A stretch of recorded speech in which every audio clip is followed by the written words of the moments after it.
પાલનપુર પાટિયા અને નાનપુરા ખાતે સિંધી સમાજના લોકો દ્વારા રેલી કઢાઈ હતી, જેમાં સિંધી સમાજના આગેવાનો પણ જોડાયા હતા। સિંધી લોકોના ઈષ્ટદેવ ભગવાન ઝૂલેલાલના મંદિર ખાતે ભક્તોની ભીડ જામી હતી અને નવું વર્ષ મંગળમય બની રહે તેવી પ્રાર્થના કરવામાં આવી હતી। સાથે જ એકબીજાને નવા વર્ષની શુભેચ્છાઓ પાઠવી હતી। સિંધી સમાજના આગેવાન અનિલ ગોપાલાણીએ કહ્યું કે ઝૂલેલાલ મંદિર સહિત અગ્રેસર ભવન ખાતે જ્યોત પ્રજ્વલિત કરાય છે, દીવાની જ પૂજા કરવામાં આવે છે। સાંજના સમયે નાનપુરા નાવડી ઓવારા ખાતે વિસર્જન કરવામાં આવશે, ઝાંખીઓનું આયોજન કરવામાં આવશે। સિંધિયત વિશે અવેરનેસના કાર્યક્રમનું પણ આયોજન કરવામાં આવ્યું હતું। લાલ સભાઈ છો ઝૂલેલાલ। આજે ચેટીચાંદના અવસરે સમગ્ર દેશવાસી, ગુજરાતવાસી અને સુરતમાં સિંધી સમાજના દરેક ભાઈઓ અને બહેનોને ચેટીચાંદની ખૂબ ખૂબ શુભકામનાઓ। આજે અમારા સિંધી સમાજનું નવું વર્ષ ગણવામાં આવે છે। આજે આમ તો ગુડી પડવો પણ અમે હિન્દુ ધર્મ પ્રમાણે આજે નવ વર્ષ તરીકે આપણે ઉજવવામાં આવે છે।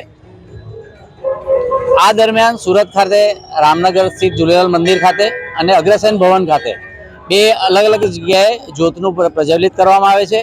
જ્યોત એટલે અમે એક દીવો પ્રગટાવીએ છીએ અને દીવાની જ અમે લોકો પૂજા કરતા હોઈએ છીએ અને બંને જગ્યાએ દીપ પ્રજ્વલિત કરીને એની પૂજા અર્ચના કરીને સાંજના સમયે અગ્રસેન ભવનથી નાનપુરા નાવડી ઓવારા ખાતે વિસર્જન કરવામાં આવે છે અને ઝૂલેલાલ મંદિર ખાતેથી સરઘસ રૂપે અલગ અલગ ઝાંકીઓ કાઢીને જાંગીપુરા ખાતે વિસર્જન કરવામાં છે।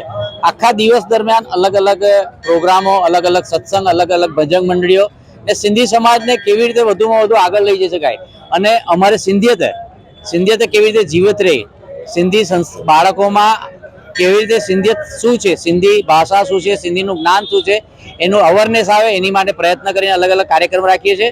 ને આ સમયે ફરીથી દરેકને શુભકામનાઓ। જય જય ગરવી ગુજરાત, ભારત માતા કી જય। રામનગર ઝૂલેલાલ મંદિર ખાતે તો કેટલા ભાવિક ભક્તો ઉમટી પડેલા છે, કેટલા દર્શનોનો ભાગ લીધો? જી, રામનગર ઝૂલેલાલ મંદિર ખાતે આ વખતે એક વિશેષતા એવી છે કે સતત 4 દિવસથી અલગ અલગ પ્રોગ્રામ કરવામાં છે। રોજ રાતના 9:30 થી ગઈકાલે જ સવારે 5 વાગ્યા સુધી ભજન ચાલતા હતા ને આ વખતે પહેલી વખત એવું છે કે રામનગરમાં 5 દિવસ કાર્યક્રમ કર્યા છે અને દરેક સિંધી સમાજ આમાં ઉમટી પડે છે ને આજે રાત સુધીમાં વિસર્જન સુધીમાં લગભગ 15,000 માણસો અહીંયા દર્શનાર્થે આવશે અને ભંડારામાં ભાગ લેશે।